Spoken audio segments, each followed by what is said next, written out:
Up next, here we go. I'm glad we discussed J-Lo. This looks fascinating. Or who knows? I might not care again. Let's see. Nicki Minaj is being sued by a fan, Tamir Peak, who claims Nicki publicly humiliated him by calling him a mentally unstable stalker. He claims Nicki publicly ridiculed him, inviting him to her hotel on one occasion to film and embarrass him in front of 100,000 viewers on Instagram Live. Whoa. Your DMs The are open. docs, oh, it's nothing crazy. Thank you, though. The docs say Nicki also mistreated him during a Super Bowl weekend event in 2020 when her husband, Kenneth Petty, battered him. What? Peak says Nicki later sent him a DM referring to the incident. He's suing Nicki for $5 million in damages for reputational harm, emotional distress, and financial loss. Whoa. Let's go to this TMZ article. That is that's a real power play right there.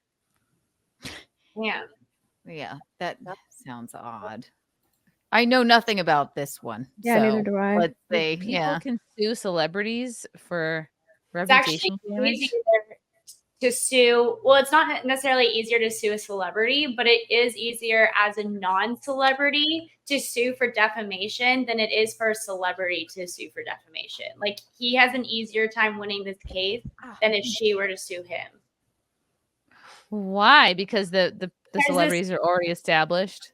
Because there's, I think, 4 elements that you have to meet for defamation. And one of the standards is like the level of culpability, your mens rea. And so for celebrities, you have to show that the person maliciously acted when attacking like your character. But if it's a non-celebrity, like somebody who's not in the public eye, then you just need to show negligence. So like when you say something incorrect about a person, you were negligent in finding out that you weren't necessarily acting maliciously. Whereas a celebrity, you have to show like you were the person who defames them actually tried to defame them. And it's about like if you're hurting somebody monetarily, right? Yeah. Not necessarily. It could be about their like reputation. It doesn't have to affect like their business, but it does help and show, because one of the elements is damages. So if you could list out like, because this person said, like for instance, when Prime accused of having like plastics, if who's the guy who does Prime, the boxer dude, whatever. If he Logan Paul or whatever. Logan Paul, yeah. Yeah, if he was able to show like a dip in Prime sales after that statement came out, he would be able, and correlate it with that statement. He has like specific damages where he could show an exact amount versus, and then if you also hurt his feelings and like hurt his. That's what I was about to say. So your feelings can just be hurt, right? Like, right?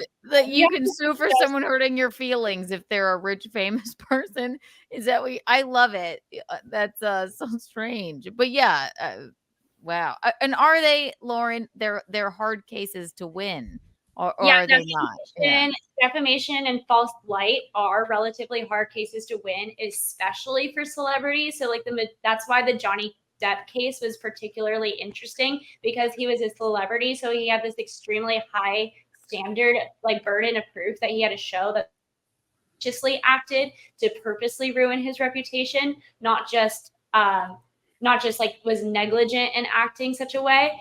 And most of the time celebrities lose those cases. And also the majority of defamation, false light cases that come to media attention is because of celebrities. So most of the cases that we see in the news, those cases lose. But there's quite a few winners, especially among non-celebrities when it comes to defamation and false light.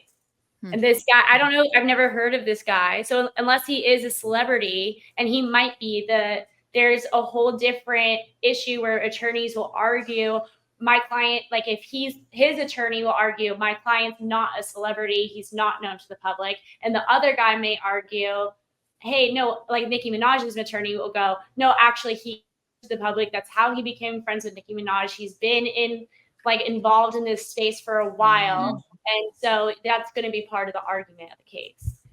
Wow. I would hate to be a lawyer. It's fun. It is. Really? But what if you're on the wrong side and you know it? I think that's even more fun because then you're on a mission to find like the evidence or the law or the case, because what you're doing is you're looking at previous cases that show your side. So you're on a mission to find something that helps your case, or you're looking for strategic legal strategies to help your side. It's not just about a slam dunk. So if you have cases where it's just easy slam dunk, like a prosecutor, for instance, they win like over 90% of their cases because they get to choose which cases they're taking. They, dismiss cases that are bad. That must be a really boring job. You just like walk in. Well, it's not even doing well. It's just easy and you're just bored. Whereas if you have to be strategic and you have to think about it and you have to find the solution, it's kind of like it's like building a puzzle. And if you're on the side that's easier to lose, it gives you more to have to try to do. It gives you more need to find a legal strategy. It gives you more need to look for case law that supports your side and be creative. If the glove don't fit, you must acquit. That type of deal. I mean, I'm not saying you would, but that's strategic lawyering, and then that's like filling the jury full of people that you think would benefit that side. And there's a lot of strategic lawyering in the O.J. Simpson case. He had the best. Wow. Oh my God, our legal system is crazy. I love it. It's wild.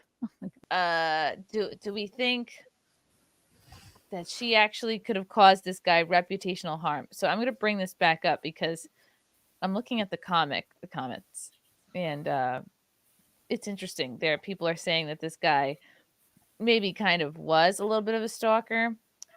Let's say this guy, if I'm not mistaken, he was at every or almost every gig, every gag city concert in America.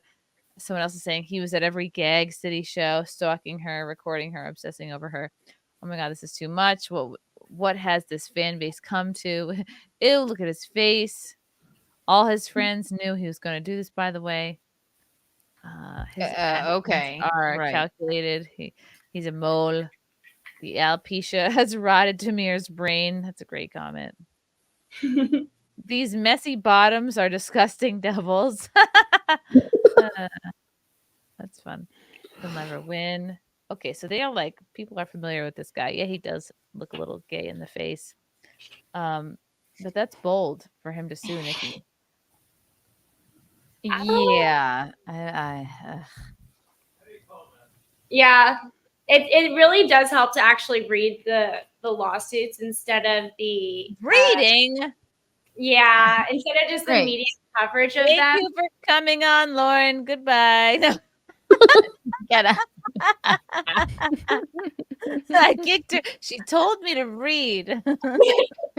Love you guys. Thank you for the chats. Thank you for the comments. I will see you guys tomorrow. Bye. Bye. All right. Love you guys. God, I don't even want to leave. This candle smells so good. I don't want to leave. All right. Love you guys. Talk to you soon. Bye. Love you all. Join the Discord. Feet. Love you all. Wow. You guys are awesome. Bye, guys. Bye. Now I'm really leaving. Love you. Bye.